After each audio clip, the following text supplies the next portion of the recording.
Gente amada do Senhor,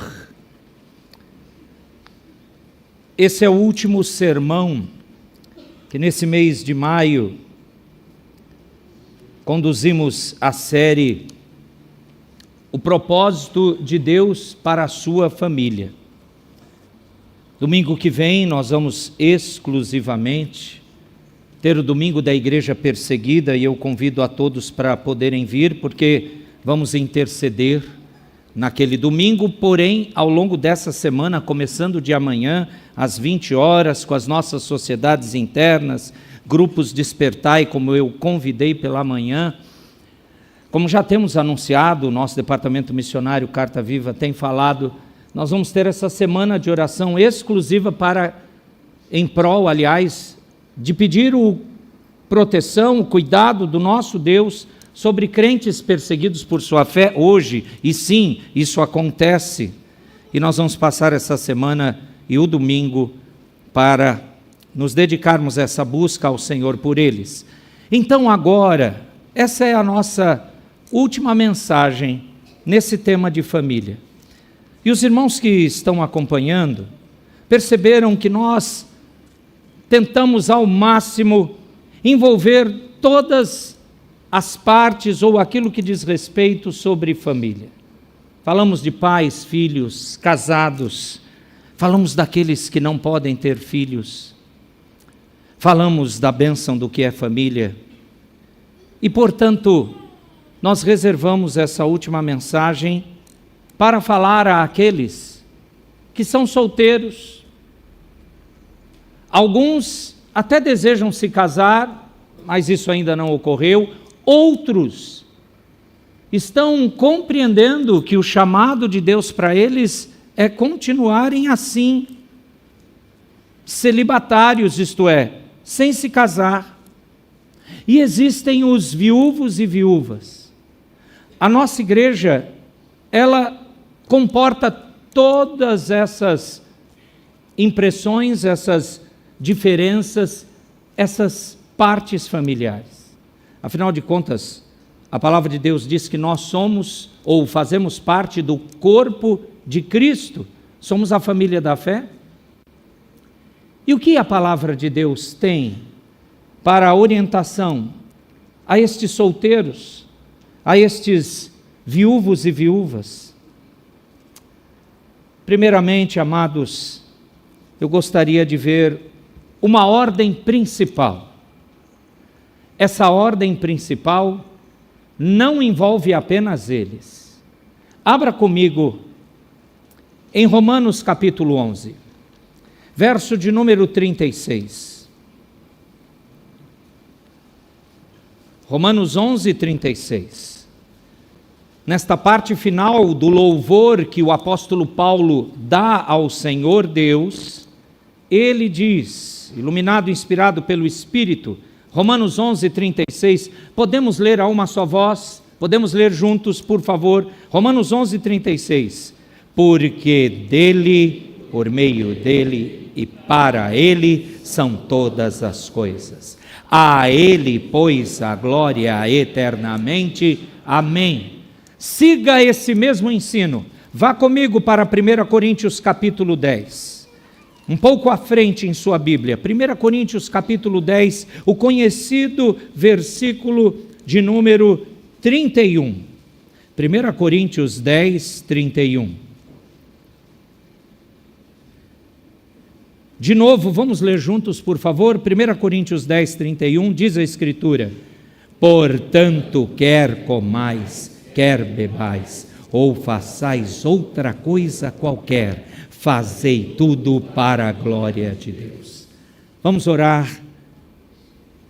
Santo Espírito que nos guia a toda a verdade, estamos adorando a Ti, adorando ao Pai, adorando ao Filho. Trindade Santa, fala conosco, quebranta nossos corações, nos ensina. Venha abençoar em nossa igreja hoje, especialmente os solteiros, os viúvos e viúvas. Venha nos ensinar como te servirmos assim e como abraçamos e cuidamos desses queridos. Fala conosco para a tua glória em nome de Jesus. Amém. Esses são os 2 primeiros versículos que você encontra como textos prova para responder a primeira pergunta do breve catecismo de Westminster. Qual o fim principal do homem? O fim principal do homem é glorificar a Deus, é amá-lo muito, amá-lo para sempre. E esses 2 textos são os primeiros. A ordem primária é de que todo ser que respira louve ao Senhor. A ordem primária é, de fato, glorifique ao Senhor com sua vida.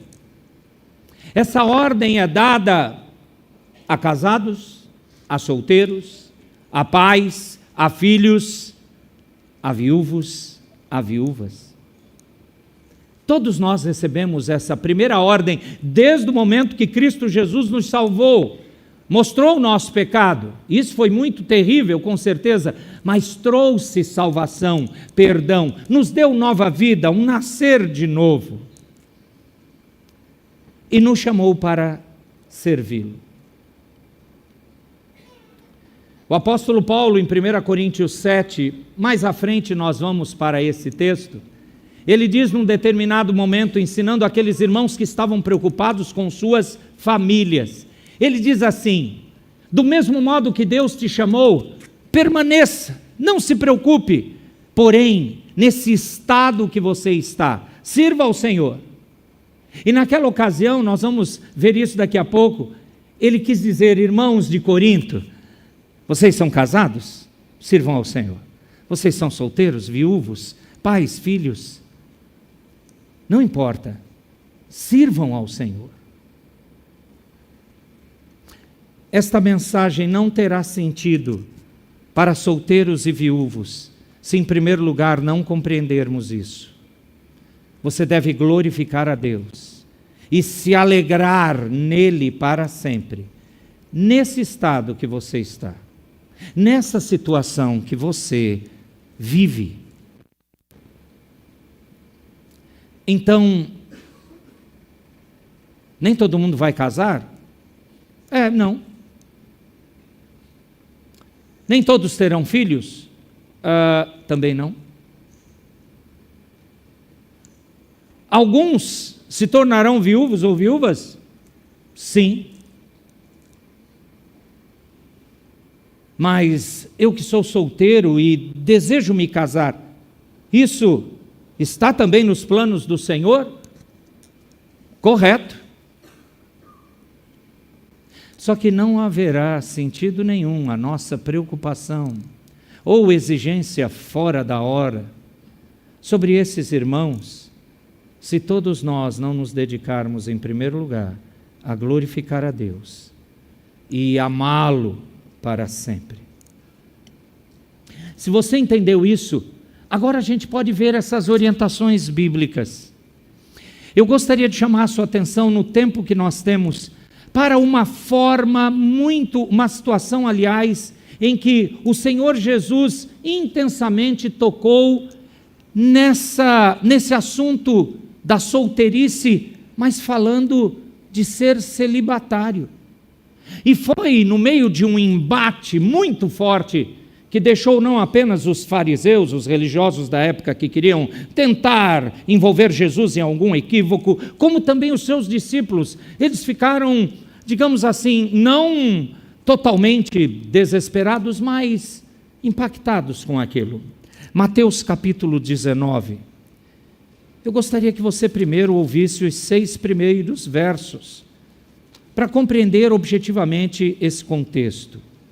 Eu já lhes dou clareza, amados, que eu não vou adentrar a todos os pontos, eu quero conduzi-los àquilo que envolve essa questão de ser solteiro, de entender que alguns entre os nossos solteiros não casarão, e nós precisamos compreender isso à luz do ensino do Senhor. Em Mateus capítulo 19, de 1 a 6, o texto nos diz assim: e aconteceu que, concluindo Jesus essas palavras, deixou a Galiléia e foi para o território da Judéia, além do Jordão. Seguiram-no muitas multidões e curou-as ali. vieram a ele alguns fariseus e o experimentavam, perguntando: é lícito ao marido repudiar a sua mulher por qualquer motivo? Então respondeu ele: não tendes lido que o Criador, desde o princípio, os fez homem e mulher? E que disse: por essa causa deixará o homem pai e mãe, e se unirá à sua mulher, tornando-se os dois uma só carne? De modo que já não são mais dois, porém uma só carne. Portanto, o que Deus ajuntou, não separe o homem. O que Jesus estava aqui respondendo àquela ação experimental dos fariseus? O Senhor Jesus disse simplesmente assim: a ordem da criação é essa. Deus ajuntou homem e mulher. O que Deus uniu, o homem não deve separar. Ele estava falando de casamento. E ele já estava dando, como último recurso à criação, resposta àquela pergunta: e aí, podemos nos divorciar por qualquer forma, qualquer maneira, por qualquer questão? Então Jesus já está dizendo: divórcio não faz parte disso. Divórcio não.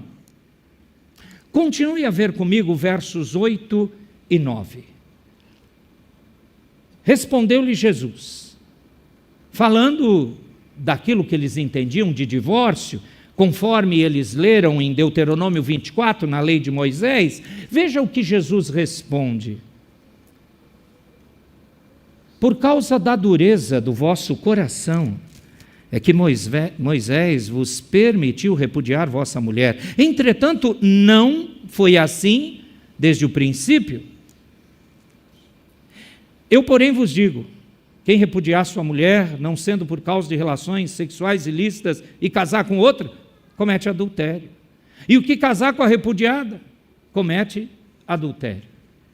O que Jesus agora toca mais profundo? Eles não ficaram satisfeitos em falar como Deus fez desde a criação. Não, Jesus foi até a última instância, não esqueça disso. E mesmo assim, eles continuaram retrucando.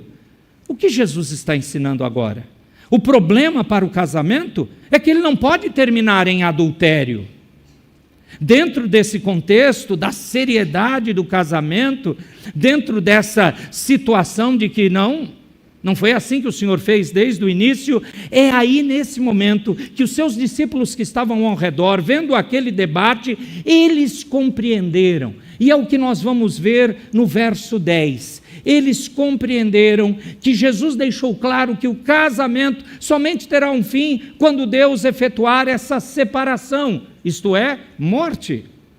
E Jesus não apoiou o divórcio. Ele disse: a dureza do coração de vocês. É isso que ele estava se referindo. Então, os discípulos, que até então estavam vendo aquela situação, verso 10, o que eles disseram? Você consegue ler o verso 10, por favor?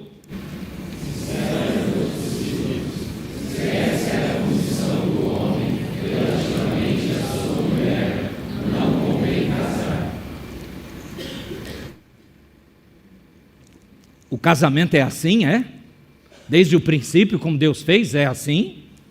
Não, nada de adultério, nada de divórcio, só Deus é que tem que separar, até que a morte os separe? Eles compreenderam, eles não ficaram espantados. Você quer ver os discípulos espantados? Olha o verso 25, só como exemplo.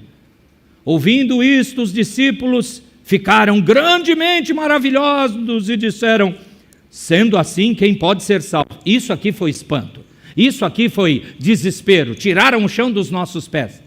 Mas Mateus 19, 10, eles entenderam. É tão sério, Senhor Jesus, o casamento, que é melhor então não se casar. E no meio disso é que Jesus fala algo que você e eu e toda a igreja precisam prestar atenção. É exatamente o verso 11 e 12. O Senhor Jesus ensinou aqui que ser solteiro, ou melhor, celibatário, aquele que não vai se casar, é uma capacidade dada por Deus. Veja, 11 e 12. Jesus, porém, lhes respondeu, já que eles entenderam que era melhor não casar, que era melhor ficar solteiro, celibatário, ele disse: nem todos são aptos para receber esse conceito, mas apenas aqueles a quem é dado. Quem vai dar essa capacidade especial, sobrenatural, diferenciada? O mesmo Deus, que ordenou o casamento, que ordenou: sede fecundos, multiplicai-vos, enchei a terra. Ele vai capacitar. Verso 12: porque há eunucos de nascimento, há outros de nascimento, significa questões físicas, problemáticas físicas. Há outros a quem os homens fizeram tais, e há outros em que a si mesmos se fizeram eunucos, mas preste atenção nessa última categoria. Se fizeram eles mesmos eunucos por causa do reino dos céus. Quem é apto para admitir, disse o Senhor Jesus, o admita.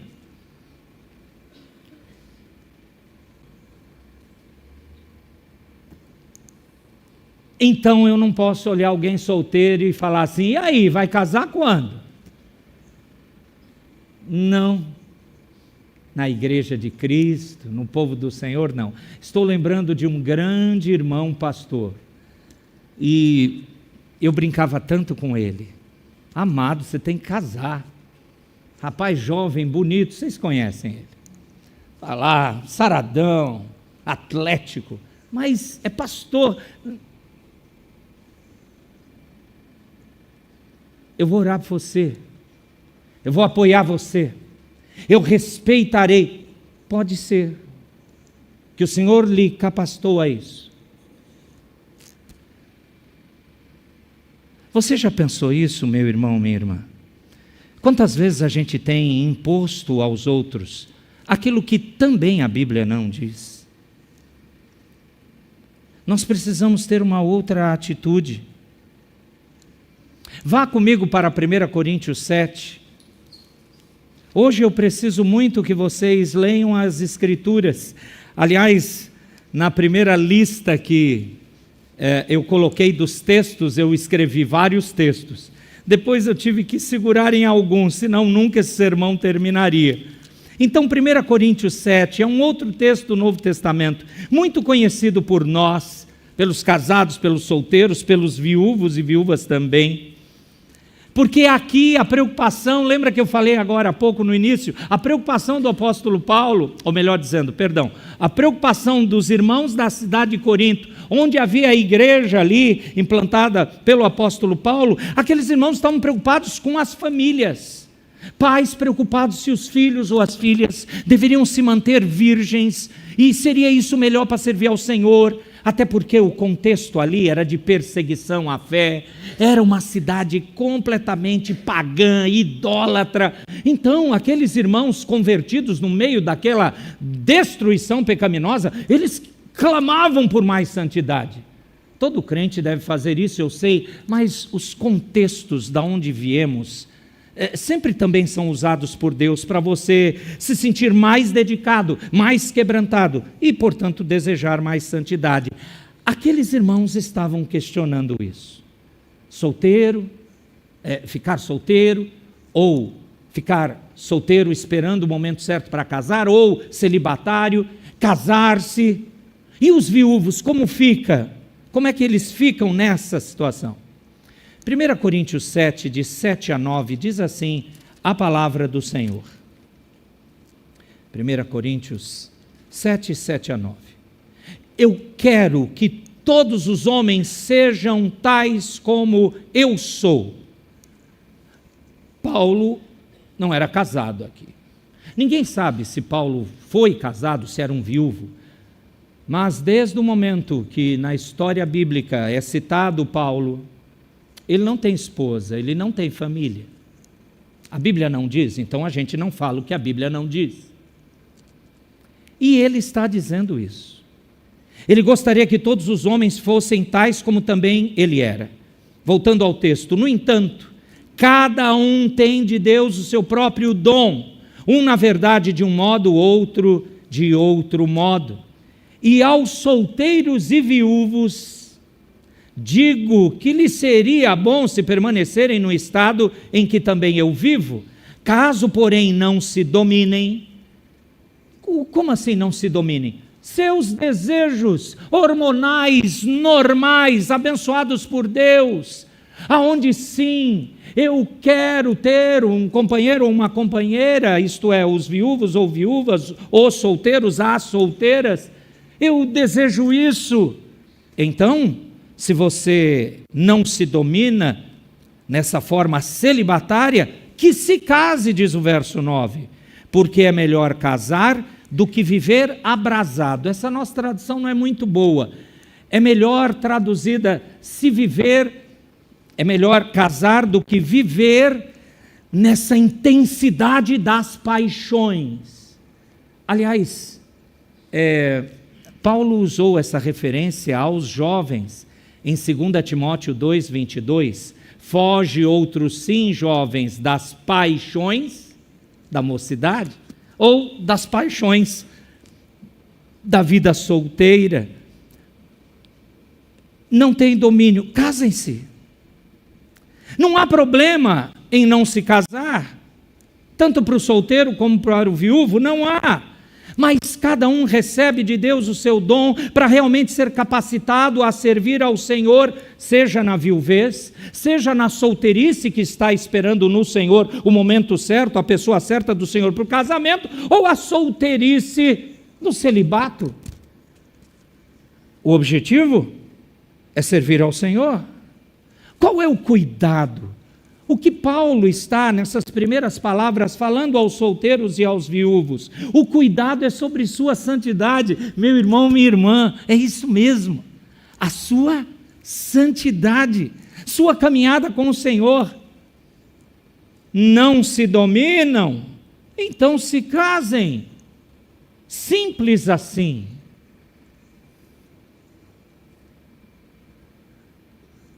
A questão é,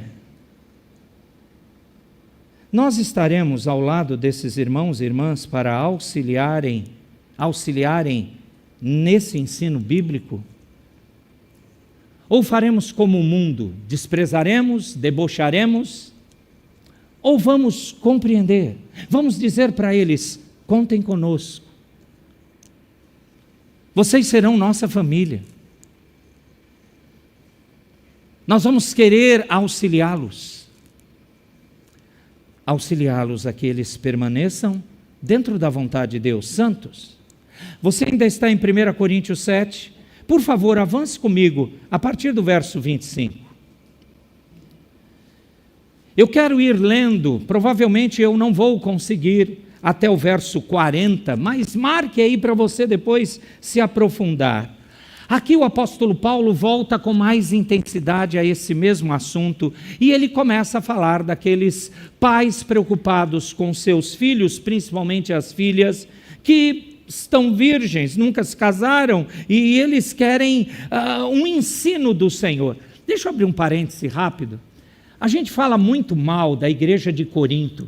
Quando você chega até o 6º capítulo dessa primeira carta, você só ouve absurdos, desobediências, pecados de arrancar os cabelos de desespero que aconteceram naquela igreja. Haviam até divisões. Aqueles que falavam, eu sigo Paulo, outro, eu sigo Pedro, outro dizia, eu sigo Apolo, e tinham aqueles que se achavam os melhores de todos. Nós seguimos a Jesus. Esses eram os piores, porque eles não ouviam a autoridade de ninguém. Eles se achavam espirituais. Os dons ali naquele lugar foi causa de divisão, os dons. Mas sabe o que é incrível? Naquele mesmo lugar, haviam crentes preocupados não em fazer o que estavam na cabeça deles, não em fazer o que a sociedade perdida ao redor ali na cidade de Corinto mandava. Eles estavam preocupados com uma coisa só. Apóstolo Paulo, o senhor conhece um pouco mais da palavra de Deus do que nós?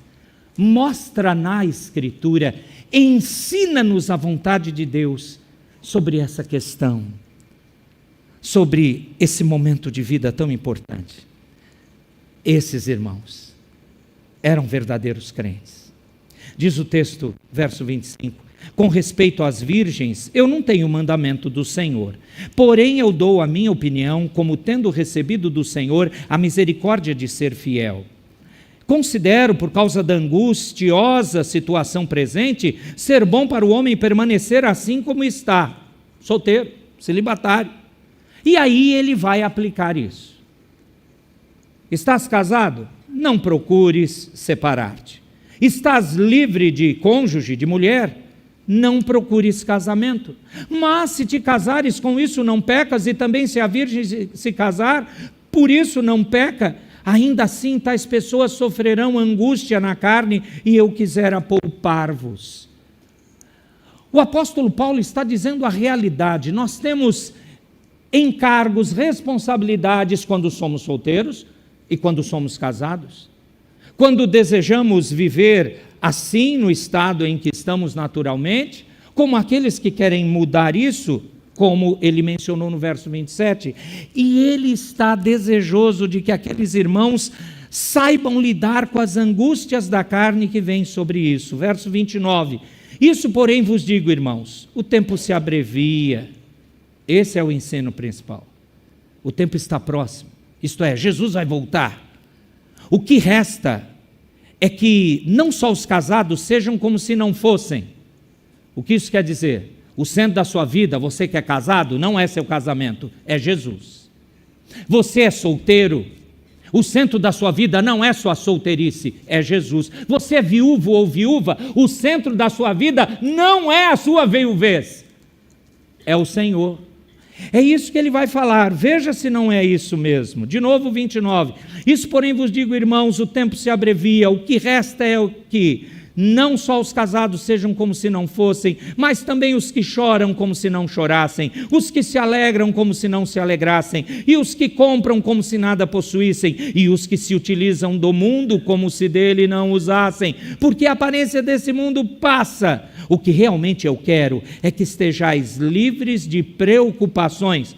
Quem não é casado, cuida das coisas do Senhor, de como agradar ao Senhor diretamente. É isso que ele quer dizer. Mas o que se casou, cuida das coisas que envolvem esse mundo, de como agradar a esposa. E assim está dividido. Tem um encargo, tem uma preocupação.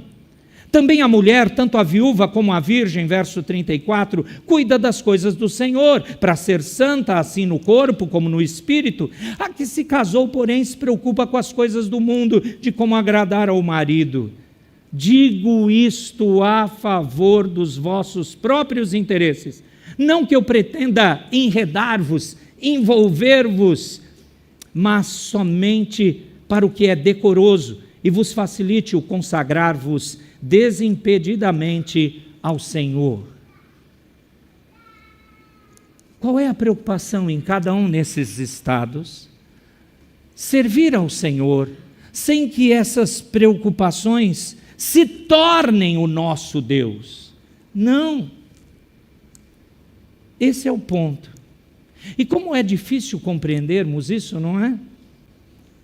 É difícil porque nós aceitamos moldes distintos de fora da palavra. Pensamentos, ideias das nossas criações, como fomos criados, como sendo absolutos e não questionamos, agora que temos a luz do Senhor. O Senhor Jesus não se casou na vida terrena. Paulo, não. E eles serviram intensamente ao Senhor.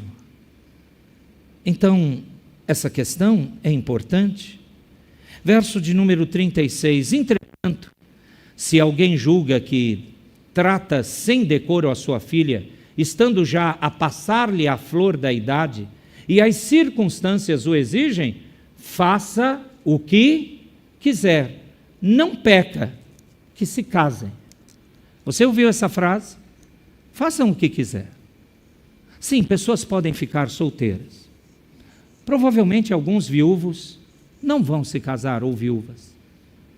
E não peca. E nós vamos estar com eles.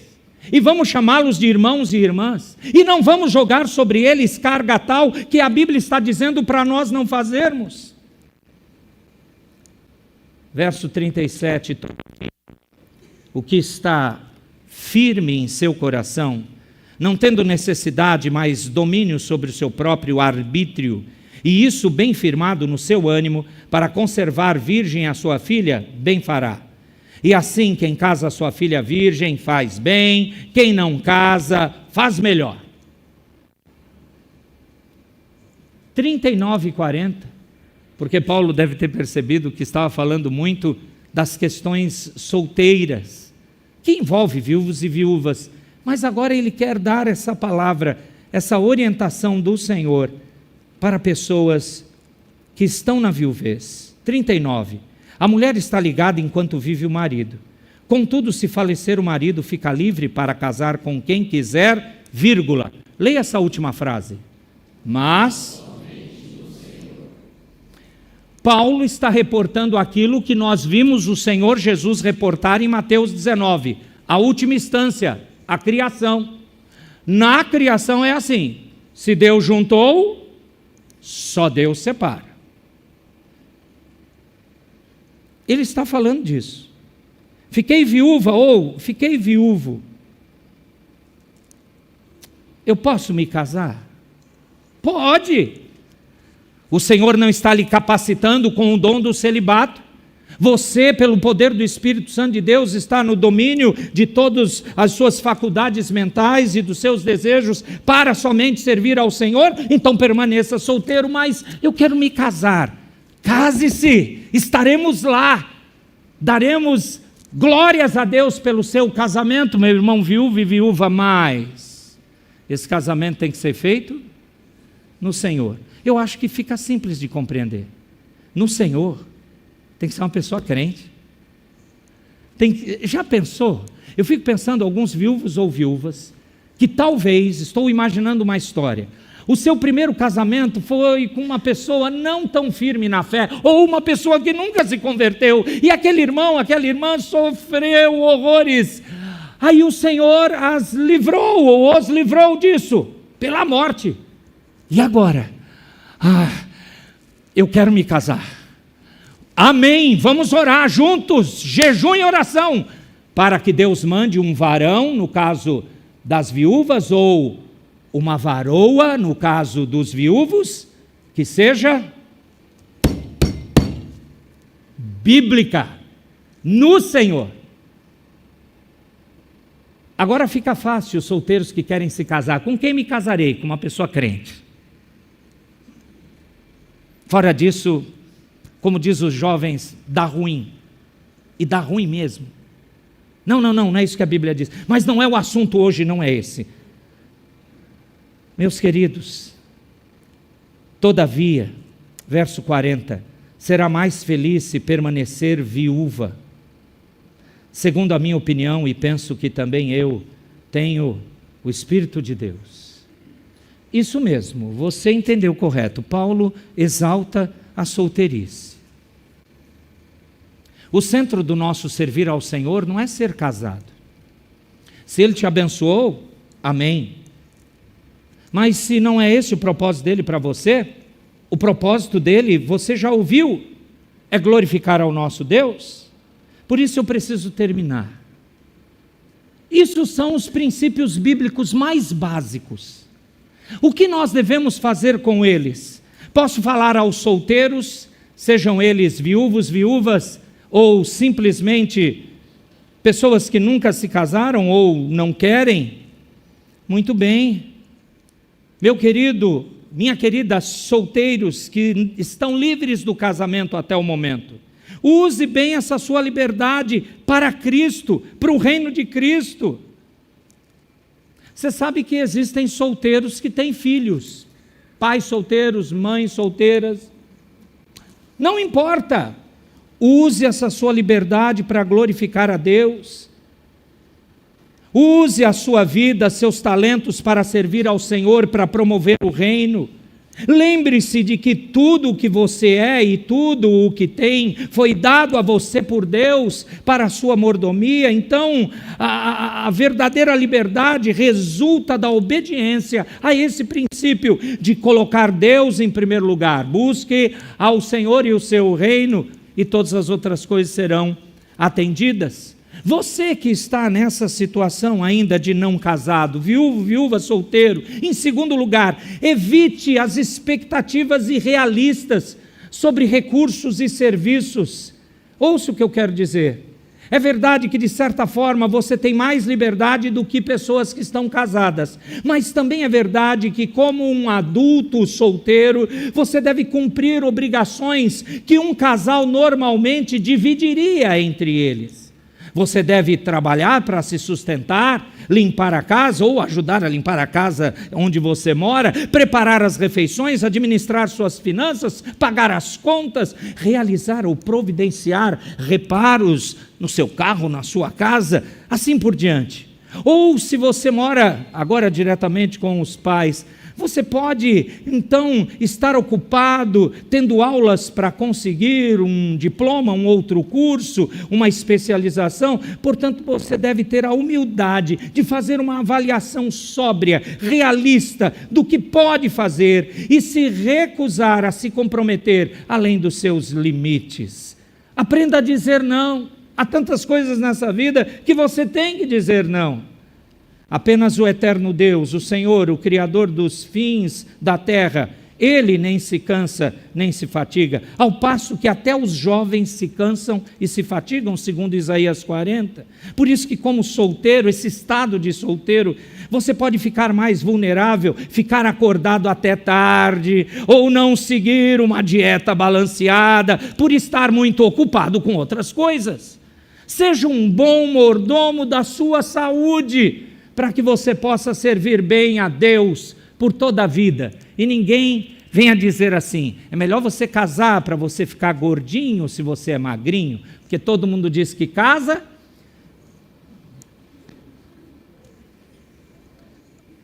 O meu genro diz lá atrás, eu não. Isso é um fato comprovado e bíblico. Ele não. Mas cada um recebeu o dom de Deus conforme a misericórdia dele. Sirva a família que Deus te deu. Honra teu pai e tua mãe, meu querido solteiro, se você ainda os tem vivos. Invista em amizades com pessoas de ambos os sexos e todas as idades. Isso mesmo. Invista, se envolva na igreja. Você pode, não. Eu só estou vendo gente casada, não quero nada com eles. Por que não, ué? Você é o único que pode ter liberdade nos seus horários. Vá lá apoiá-los, ajude-os. Ajude a segurar a criançada, porque tem um bando de crianças nascendo nessa igreja. Ajuda lá. Quem sabe você tira até um dinheirinho. Eu quero te ajudar. A gente combina no amor cristão. Eu estou falando para você fazer como Paulo, que tinha amigos de várias idades, Tito, Timóteo. A sua equipe pastoral era bem mais jovem que ele, tenha certeza. Queridos, por fim, porque o meu horário, infelizmente, já deu. Por fim, eu queria falar à igreja. Amados, existem 4 As que nós devemos fazer com esses irmãos viúvas, solteiros. Não é privilégio só do pastor, não é privilégio só da junta diaconal, não é privilégio das faixas etárias, as sociedades que com as faixas etárias podem ter ligação, se o viúvo é idoso ou não, se o jovem solteiro é jovem mesmo ou mais vivido. Então as sociedades que se virem, não. O papel de toda a igreja é esses 4 As. Primeiro, atenção a esses irmãos e irmãs. Nós temos muitos. Nós temos alguns que ficam deprimidos na sua solteirice. Eles precisam da nossa atenção. Irmãos viúvos, viúvas, como esses solteiros, precisam de acolhimento. Não adianta você dizer, faço parte de uma igreja presbiteriana, o pastor sabe o que deve fazer, o conselho da igreja, a junta diaconal, então você sabe o que você deve fazer. Acolha. Acolha de ir conversar e perguntar como você está. O que eu posso lhe ajudar? Convide esses solteiros para ir lá na sua casa. Chame-os para um almoço, um encontro. Por favor, vamos renegar para longe da nossa igreja essa ideia de que, olha, a gente convida a pessoa, não vem, larga de mão. Você não sabe o quanto essa pessoa está sofrendo, porque ela não se encaixa nos núcleos normais de uma igreja como a nossa. Você não sabe, senta com essa pessoa. Atenção, acolhimento, amor verdadeiro. Ame. E por fim, dê apoio. Ombreie. Esteja junto. Faça isso. Nossa igreja vai mais ainda cumprir a vontade do Redentor. E serviremos como corpo de Cristo, se assim fizermos. Amém. Fiquemos em pé, amados. Oremos para terminar esse culto ao Senhor. Você pode orar pedindo que Deus abençoe os solteiros, aqueles que talvez serão celibatários ou desejam ser, e os viúvos. Vamos orar para que Deus cuide deles. Senhor, nossa oração como igreja tua é tão somente isso. Alguns de nós não estão mais vivendo nesse estado, nessa situação. Somos casados, temos filhos, netos até, mas nós queremos colocar nas tuas santas e maravilhosas mãos esses amados, essas amadas. Pedir que o Senhor utilize de nós como tua igreja para dar atenção a eles, acolhimento, amor verdadeiro, apoio. Que nós não nos furtemos a isso, que possamos servir na prática, abraçando esses amados. Que todos se preocupem e não passem essa responsabilidade adiante, porque o Senhor nos colocou no mesmo corpo, o teu corpo, e tu és a cabeça, e o Senhor ordenou claramente como devemos viver e fazer. Nós oramos rogando isso em nome de Jesus.